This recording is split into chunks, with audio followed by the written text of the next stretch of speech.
Olá, pessoal, vamos para mais uma aula de biologia.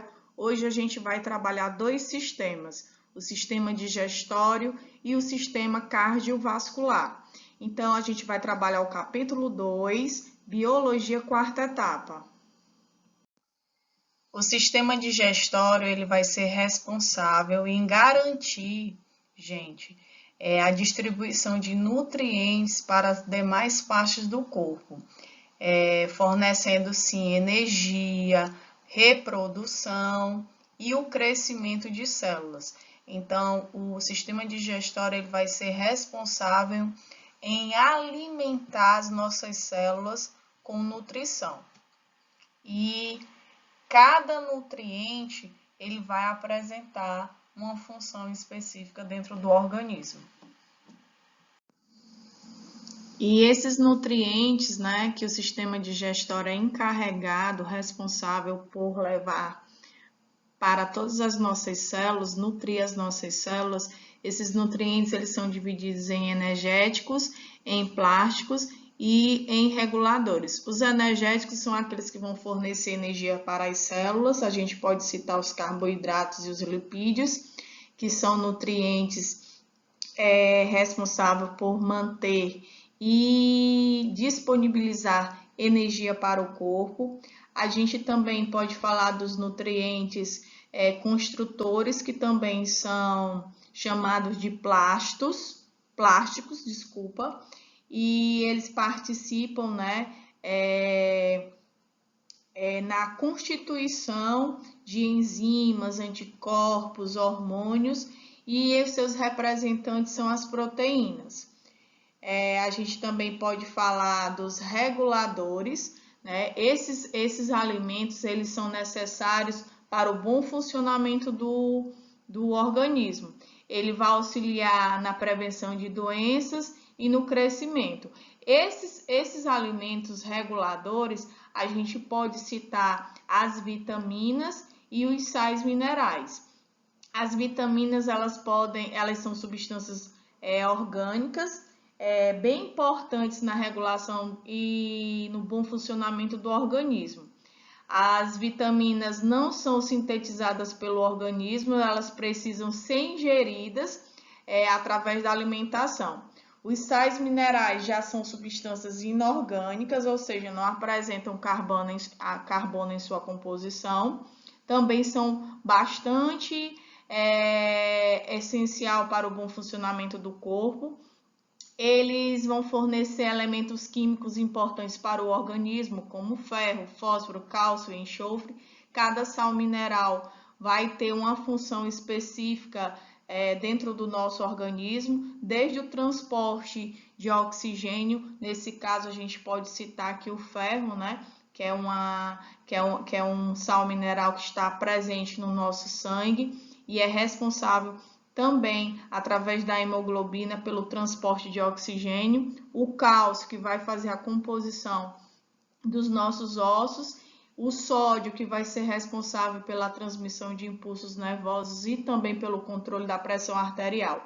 Então, cada nutriente vai ser de grande importância para o nosso organismo, certo? Então, as vitaminas e os sais minerais são reguladores, os plásticos são as proteínas e os energéticos, os lipídios e os carboidratos, ou também hidratos de carbono, como os carboidratos são chamados. E aqui a gente consegue identificar que a digestão começa na boca, e na boca ela apresenta dois tipos de digestão, a digestão mecânica e a digestão química. Qual a diferença da digestão mecânica e da digestão química? A digestão mecânica ela vai ter a ação dos dentes e da língua, certo? Então, ela vai ter uma força física da própria pessoa. E a digestão química, ela vai ter uma ação das enzimas que são encontradas na saliva. E como é o nome da enzima que vai ajudar no processo de digestão na boca, da digestão química, professora? A pitialina ou amilase salivar. é a enzima responsável pelo processo de digestão química na boca. Aqui, pessoal, a gente consegue identificar algumas estruturas do sistema digestório, como a boca, que vai ter dois tipos de digestão, a digestão química e a digestão mecânica, com a ajuda das glândulas salivares, que vão liberar essas enzimas na própria saliva para que ocorra esse tipo de digestão, nesse caso, a digestão química, com a ação da enzima pitialina ou simplesmente amilase salivar. Logo em seguida vem a faringe e o esôfago. O esôfago vai ser uma estrutura que vai ser formada pelo tecido conjuntivo e ele é rico em vasos sanguíneos, que vai ajudar o bolo alimentar da boca chegar até o estômago. No estômago, a gente consegue saber que lá vai ter a participação de algumas enzimas que vai ajudar no processo de digestão lá no estômago, com a ação da enzima pitialina e também do ácido clorídrico. Logo em seguida, esse alimento vai ser jogado para o intestino delgado, e o intestino delgado vai ter a participação do pâncreas e do fígado, que vão liberar algumas substâncias para que lá no intestino delgado ocorra a absorção e a degradação de alguns nutrientes. A gente pode citar carboidratos, lipídios, aminoácidos, né? E o intestino grosso, ele vai ser responsável pelo processo de absorção de água e também formação do bolo fecal. E o reto e o ânus vão servir como uma via, um caminho para excreção de nutrientes que não foram absorvidos pelo organismo, pela excreção do bolo fecal. A digestão da boca, na realidade, né? Ela vai ter a participação da saliva, ela também vai ter a participação de dentes e língua e da mastigação, que vai ajudar na formação do bolo alimentar. Então, o processo de digestão se inicia na boca. A digestão no estômago, a gente consegue identificar o bolo alimentar, o movimento peristálticos com a ação mecânica, mas esses movimentos, eles são de grande importância no processo digestivo, porque vão garantir a movimentação dos alimentos. Esses movimentos são movimentos involuntários, são movimentos comandados pelo sistema nervoso. Lá no estômago vai ter a liberação do suco gástrico, o ácido clorídrico, muco e também enzimas bem específicas, como a pepsina, que vai ajudar na degradação de proteínas. A digestão no duodeno vai ter uma ajuda importante do fígado e do pâncreas, e da vesícula biliar também. O duodeno, ele vai receber lá, né, da vesícula biliar, que anteriormente vai passar pelo fígado, né, uma substânciazinha chamada como suco biliar. E o suco biliar, ele vai ajudar no processo de digestão de alguns alimentos. A gente pode até citar carboidratos.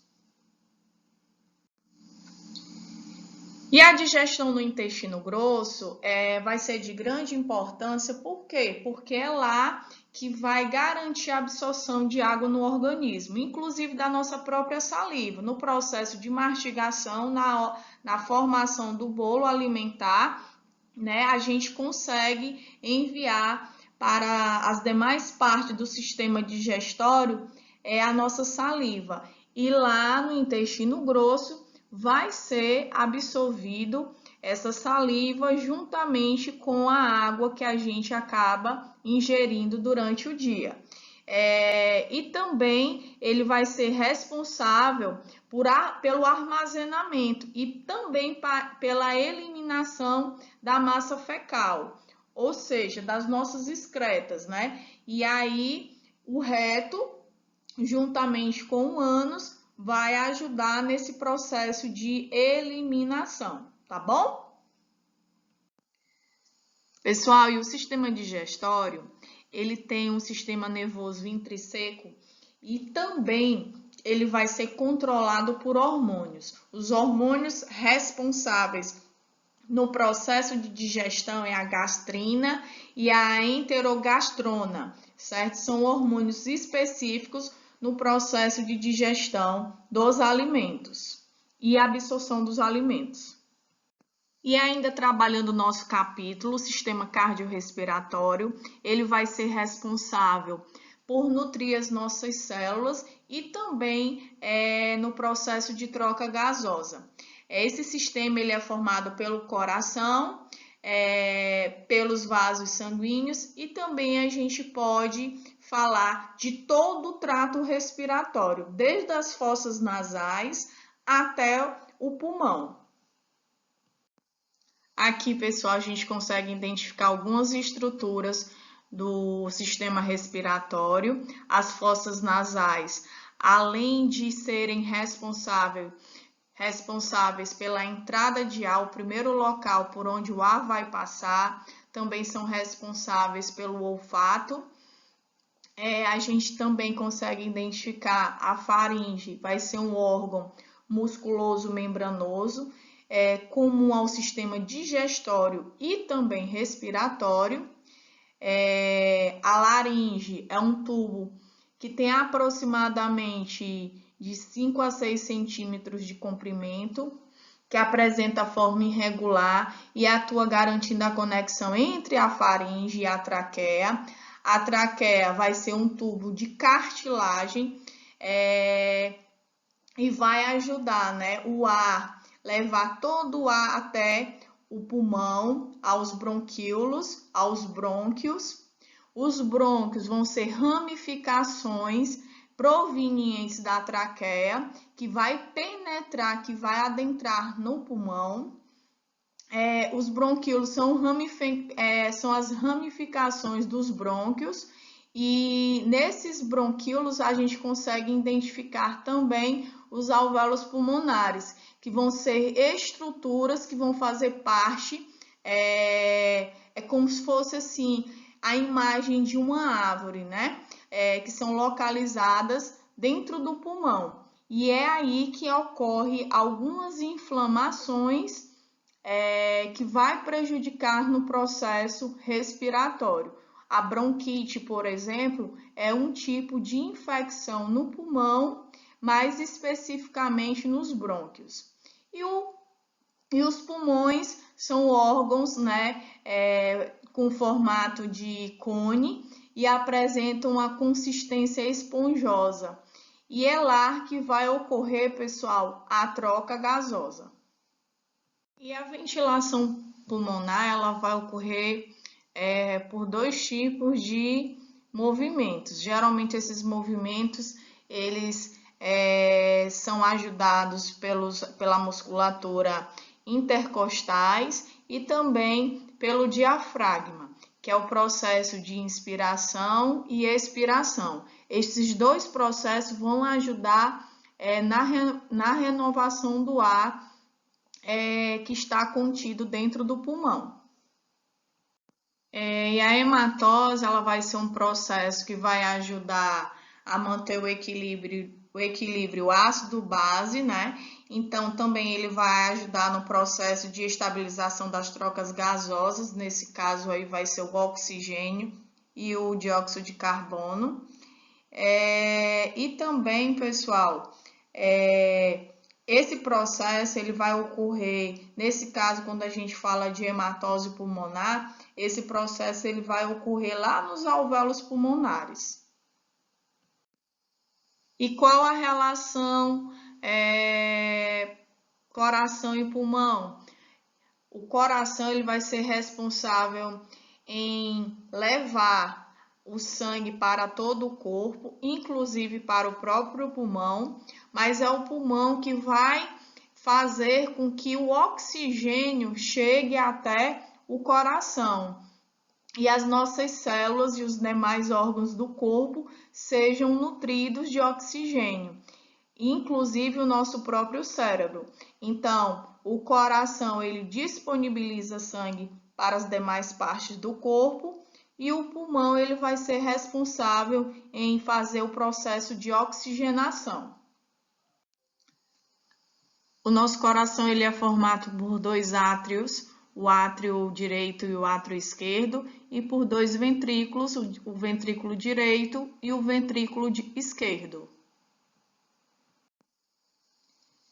O sistema cardiovascular ele é formado pelo coração, pelas veias, pelas artérias e capilares.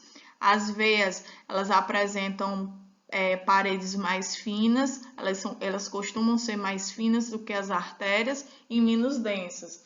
As veias elas carregam sangue rico em gás carbônico, enquanto que as artérias são estruturas mais grossas, mais densas e apresentam sangue rico em oxigênio. Os capilares são vasos bem finos que fazem o processo de irrigação sanguínea dentro de cada órgão do nosso corpo, inclusive o nosso próprio cérebro. A gente consegue identificar capilares quando são rompidos em nossas pernas, a gente consegue ter uma visualização, mas esses vasos capilares eles não podem ser rompidos nem no cérebro e nem no coração, porque se ele for rompido no cérebro, ele pode ocasionar uma isquemia ou um próprio derrame, e esse derrame ele ser de alto grau, chegando a óbito a pessoa ou deixar diversas sequelas. E se ele for rompido no coração, ele pode ocasionar um infarto. E os movimentos cardíacos são divididos em sístole e diástole. A sístole ela vai ser a fase de contração do coração. Nesse caso aí é onde o sangue ele vai ser bombeado para os vasos sanguíneos, para as demais partes do corpo. Já a diástole vai ser a fase de relaxamento, então vai ser o processo inverso. É quando o sangue ele vai ser direcionado e ele vai ser bombeado para o próprio coração.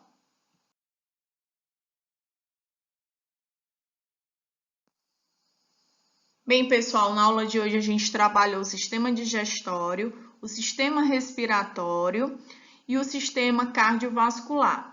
Espero que vocês tenham gostado. Muitíssimo obrigada e até a próxima aula.